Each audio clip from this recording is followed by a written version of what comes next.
Welcome to my expat stories. How close were you to the finish line before you turned around and ran the opposite direction? Frank was 12 months away, 12 months from retirement, from sitting in his garden in Partied, from fishing on weekends, from the life every warehouse worker dreams about after 37 years of early mornings and aching knees. 12 months, and his pension was sitting there, £180,000, waiting, ready, his. Then he went to Angeles City for a week, just a holiday, just a look, and 12 months felt like forever. If you've ever made a decision that destroyed everything you built, hit subscribe. This one ends badly. Here's Frank. I'm Frank, 61 now, was 59 when this started. Cardiff. Worked warehouse management for Tesco Distribution, 37 years, same company, same grind. 4 a.m. starts, loading bays, inventory, staff problems, every single day since I was 24. But I had a plan. Everyone does. Work till 60. Cash the pension. 180 grand lump sum. Buy a caravan in Tenby. Fish, garden, relax. Die peacefully. Standard plan. Good plan. Except I met Dave. New bloke on the loading dock. 52. Divorced. Loud. Always talking about the Philippines. About Angeles City. About the bars. About Fields Avenue. About how cheap everything is. How available the women are. How alive you feel. I'd heard about it. Everyone has. But I'd never thought about going. Never considered it. I was married. To Susan. 28 years. We were fine. Not passionate. Not exciting. But fine. Comfortable. Predictable. Safe. Dave kept talking. Every shift. Frank, mate, you need to see it. Just once. Before you're too old. Before you retire and it's too late. 1 week, that's all. Just see what's there. The heat in the warehouse was thick that morning. July. The fans overhead barely moved the air. Just pushed the warm diesel smell around. My shirt stuck to my back. Sweat pooled under my arms. Dave was loading pallets. Talking non-stop as usual. His voice cutting through the beep, beep, beep of the forklifts. I said all right. Fine. 1 trip. 1 week. Just to shut him up. I booked it. February. Week in Angeles City. Told Susan it's a lad's trip. Thailand. She didn't care. Said have fun, don't spend too much. I landed at Clark. That first breath outside the airport hit like opening an oven door. Thick, wet heat that coated my throat. The taxi ride to Angeles smelled like diesel and something sweet I couldn't place. Jasmine, maybe. Or just Philippines. Dave had given me a hotel. Walking Street Hotel. Right on the main strip. I checked in. The room was basic. A sea rattling, struggling against the heat. Concrete walls, thin mattress. But the window looked down at Fields Avenue and I could see it. Bars everywhere. Girls outside. Music bleeding into the street. Neon signs buzzing. Even in daylight it looked alive. That first night I was terrified. I'm 59. I've been with Susan 28 years. I've never paid for it. Never been to a place like this, but I walked down. My hands were shaking. I could feel my pulse in my temples. The street hit me like a wall. Music from every direction. Rock, pop, techno, all bleeding together. Girls calling from every bar entrance. Hey, handsome, come inside, have drink. Have fun. Smoke from barbecue stalls mixing with perfume and beer and sweat. Bodies everywhere. Tourists, expats, Filipinas. Everyone moving. Everyone drinking. Everyone laughing. I walked into Atlantis, big bar, stage in the middle. Girls dancing. Maybe 60 of them. Bikinis, heels, some smiling, some bored. All beautiful in the weird pink-purple bar lights. I sat down. The vinyl seat stuck to the back of my legs. Ordered San Miguel. Ice cold. Condensation dripping down the bottle. A girl sat next to me immediately. Hi, I'm Cherry. What's your name? Frank. You from England? Wales, Cardiff. Oh, Cardiff. I love Wales. She'd never heard of Wales, but she smiled. Touched my arm. Her hand was warm.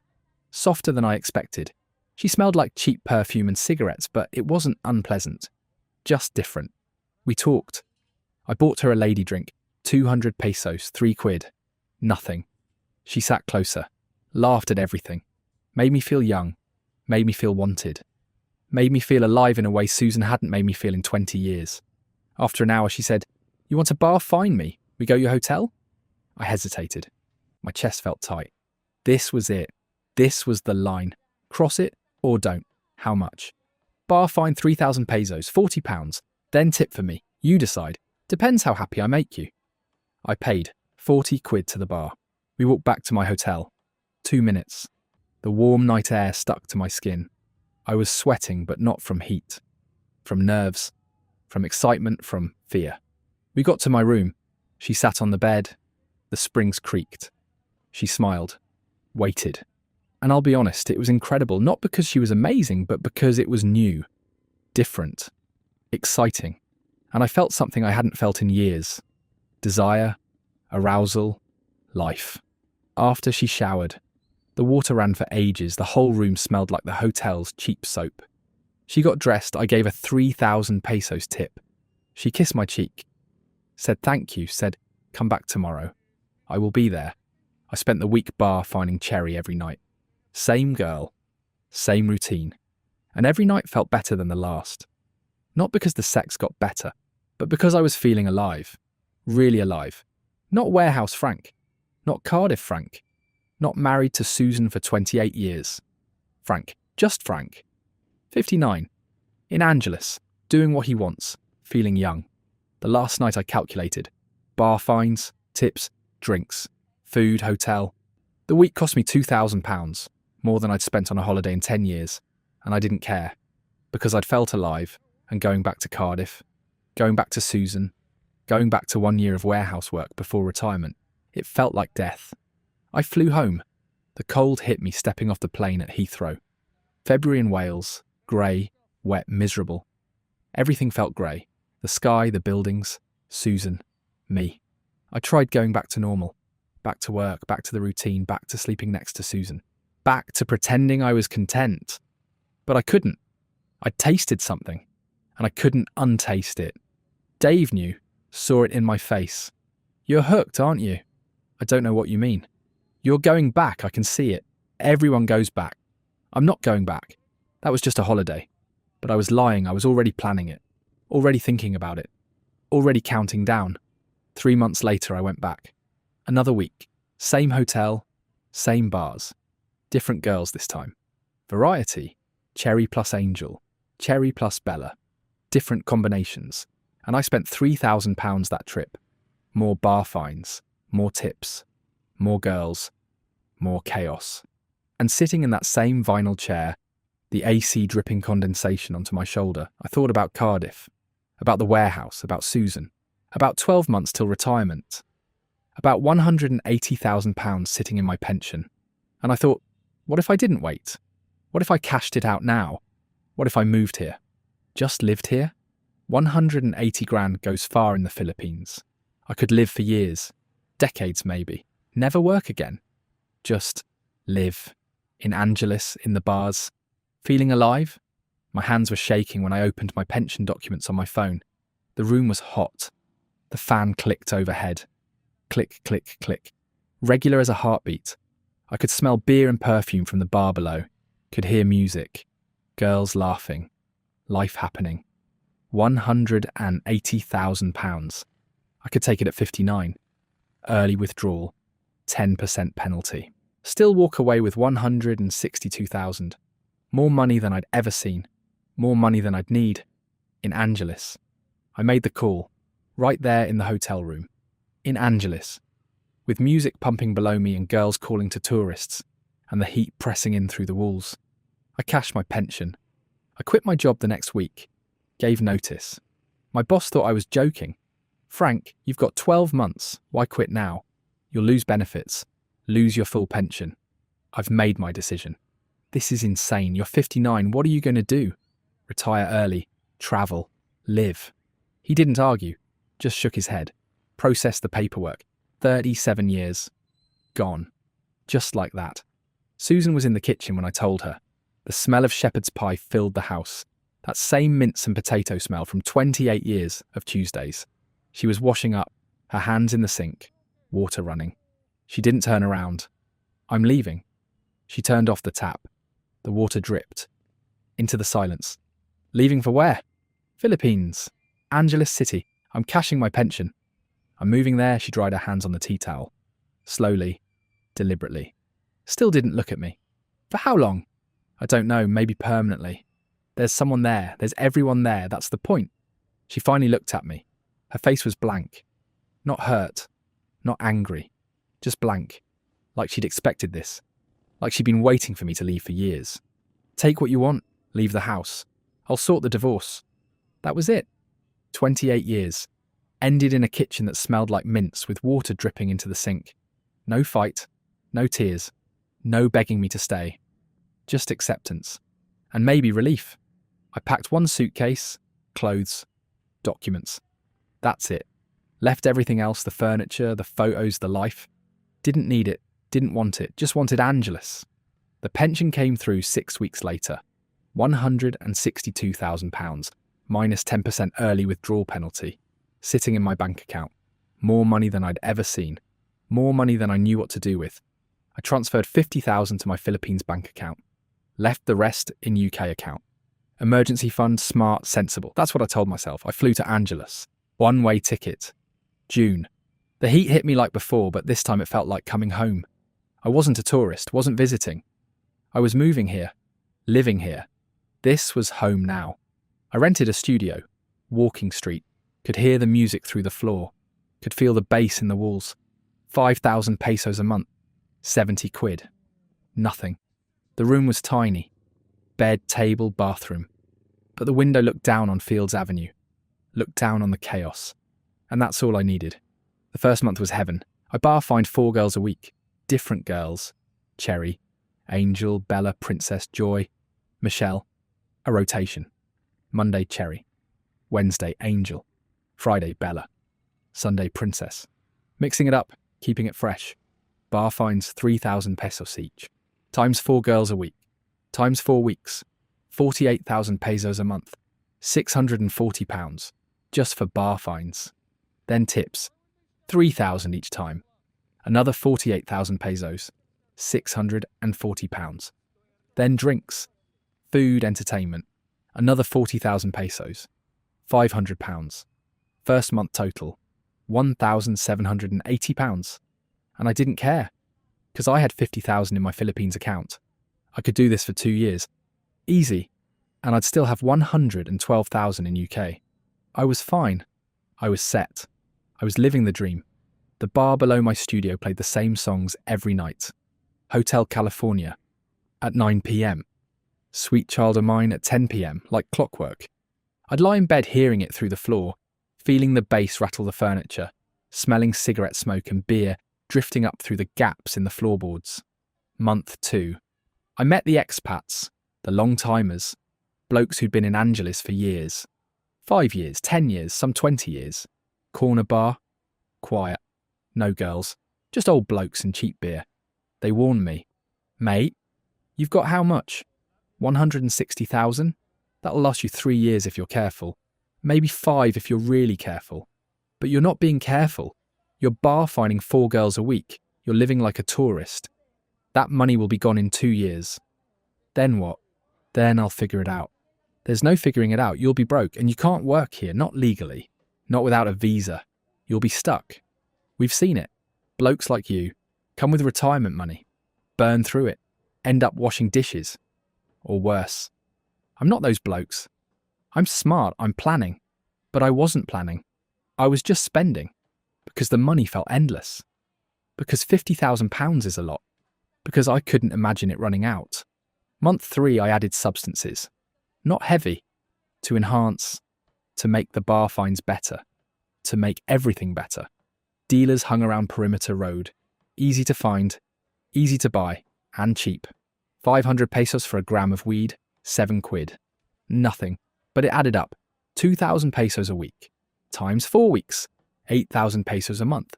£100 on top of everything else. Month 3 total. £1,880. The heat was relentless that month.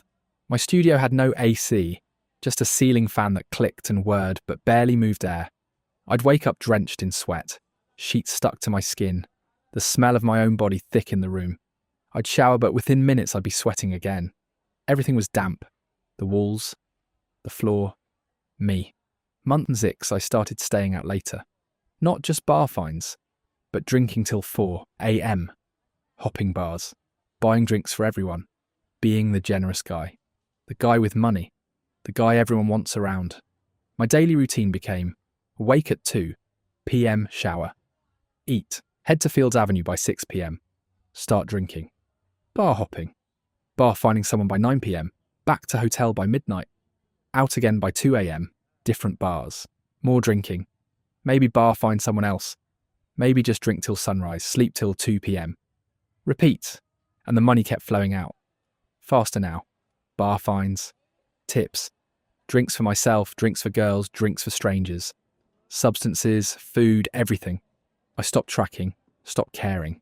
Because the money was still there, still felt endless. Until month 9, I checked my BDO account. £14,000 left. Of the original 50. 36,000 gone in 9 months. £4,000 a month. More than my warehouse salary. More than I'd ever spent in Cardiff. And I had nothing to show for it. No assets. No memories really. Just a blur of bars and girls and nights that all blended together. I transferred another 40,000 from UK, brought the Philippines account back up to 54, and I told myself I'd slow down. Be careful. Make it last. But I didn't slow down, because slowing down meant admitting it was ending. Meant admitting I'd made a mistake. Meant admitting I should have stayed in Cardiff, should have worked the last year, should have taken my full pension at 60 and retired with 200,000 like I'd planned. Month 12. The rainy season hit. The smell of wet earth and garbage mixed with diesel fumes. The gutters overflowed. Walking Street flooded ankle deep. The water was warm, brown, full of things I didn't want to think about. My shoes squelched. My socks stayed wet for days. The mould in my studio grew despite the fan clicking overhead. I started feeling sick. Really sick. Stomach problems. Diarrhea constantly. Couldn't keep food down. Lost weight. My face looked gaunt in the mirror. My skin had this grey tinge. The heat felt oppressive now. Not exciting. Every breath was work, but I kept going out, kept bar fining. Because what else was there? Sitting in my mouldy studio, admitting I was sick, admitting I was broke. Easier to keep going. Keep pretending, keep drinking till the pain went away. Month 15. I checked my accounts. Philippines, £8,000. UK, £32,000. Total, £40,000 left. Of 162,000. 122,000 gone in 15 months. £8,000 a month average. The math hit me like cold water. 40,000 left, at 8,000 a month, 5 months. I had 5 months left, then I'd be completely broke. Completely stuck. In Angeles, at 61. With no money, no job, no way home. I sat on my bed. The sheets smelled sour. I smelled sour. The fan clicked overhead. The bar below played Hotel California. And I felt it. The panic. The real panic. The oh, what have I done panic. I tried slowing down. Really tried. Month 16. I only bar fined twice a week. Only drank at cheap bars. Only ate street food. Tried to survive on £2,000 a month. But even that was too much. Because rent, utilities, food, drinks, even minimal, even careful, even cheap. It was still $1,500 a month minimum. And I wasn't being minimal. I was still drinking, still bar fining, just less, but less wasn't enough. The money kept disappearing. Month 18. I woke up on the floor, in my studio. The concrete was cool against my cheek. My head pounded. My mouth tasted like old beer and vomit. I'd blacked out. Couldn't remember getting home. Couldn't remember the night. Just woke up on the floor with bruises I didn't remember getting. I checked my phone. Both accounts. Philippines, 0. UK, £420. That's it. That's all that was left. £420. Of 162,000. 18 months. £161,580. Gone, burned, destroyed. On bar fines and drinks and substances and nothing. Nothing permanent. Nothing real. Just 18 months of feeling alive that ended with me on a concrete floor. £420 won't get you home. Won't even get you a flight. Cardiff to Manila return is $700 minimum. I was stuck. I went to the British Embassy. Manila. Took a bus 6 hours. Cost me 300 pesos I didn't have. They said they don't pay for repatriation unless you're destitute and prove you can't survive. And even then it's a loan. You pay it back. Can I prove I'm destitute? Do you have any assets? Any income? Any money? At all? £420. Then you're not destitute enough. Come back when you have nothing. Literally nothing. Then we'll talk. I went back to Angeles. My rent was due 5,000 pesos, £70. I paid it. Left me with £350. That's it. I needed work. Any work. I went to the bars, asked if they needed help. Cleaner, security, anything. Most said no. No work permit, no visa. Too risky. The bar below my studio. The owner knew me. Sid. Australian. 65. Been in Angeles 20 years. Frank, you're broke, aren't you? Yeah. I can give you DJ shifts. Friday and Saturday nights. Play music. Keep the energy up. 20 quid a night. Cash. But you can't tell immigration. If they catch you working, you're deported. And I'm fined. I'll take it. Same bars that took my money. Same stage I used to watch girls dance on. Now I'm behind the booth, playing Hotel California at 9. Sweet child of mine at 10. Taking requests from blokes who remind me of myself 18 months ago. Fat. Happy. Money to burn. Bar finding girls. Living the dream. And I want to warn them. Want to say, mate, stop now. This ends badly. But I don't. Because they wouldn't listen. Because I wouldn't have listened. Because the dream's too strong when you're living it. I make £40 a week. £160 a month. Not enough. Rent's 70. Food's 30. Utilities 20. I'm £50 short every month. And I'm getting sicker. My stomach's worse. I've lost 2 stone. My clothes hang off me. I cough constantly. Chest infections. The heat and damp and mould. It's killing me slowly. I sleep in the same studio. Same bed, but now I can't afford bar fines. Can't afford drinks. Can barely afford food. I eat street food. 10 pesos. 15 pence. Fish balls. Quek quek. Same stuff I used to ignore.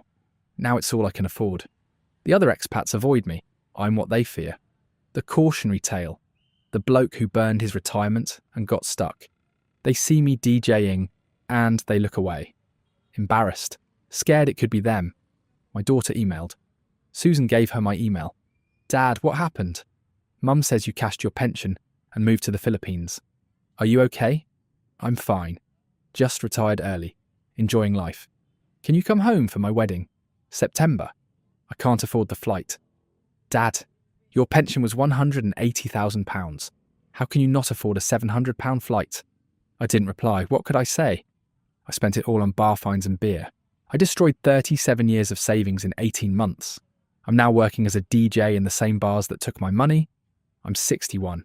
I should be in a caravan in Tenby, fishing, gardening, living the retirement I planned for 37 years.